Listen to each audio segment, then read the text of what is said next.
വല്ലപ്പോഴും ഒരിക്കൽ മാത്രം ഒരു ദൂതൻ ഇറങ്ങി വന്ന് കുളം കലക്കുമ്പോൾ ആ കുളക്കരയിൽ എത്രയോ വർഷമായി അവൾ കിടക്കുകയാണ്. കിടന്ന് ആ അടിമത്ത നുഖം, രോഗമെന്ന അടിമത്ത നുഖത്തിനകത്ത്, ആ രോഗമെന്ന ആ ശാപത്തിനകത്ത് കിടന്ന ഈ വ്യക്തിക്ക് സൗഖ്യം പ്രാപിക്കണമെന്ന് ആഗ്രഹമില്ല.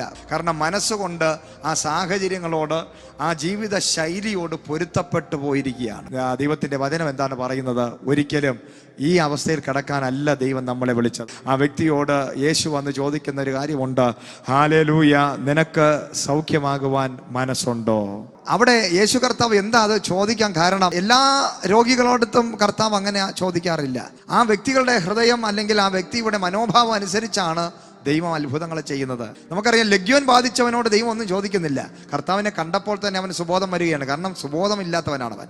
എന്നാൽ സുബോധമുണ്ട്, എന്നാൽ ഈ അവസ്ഥയിൽ നിന്ന് മാറാൻ തനിക്ക് താല്പര്യമില്ല. കാരണം പലപ്പോഴും ദൂതൻ അവിടെ നിന്ന് ഇറങ്ങുന്നുണ്ട്, പക്ഷേ എന്നെ ആരുമില്ല എന്നെ എടുത്ത് അങ്ങോട്ടൊന്ന് ആക്കാൻ.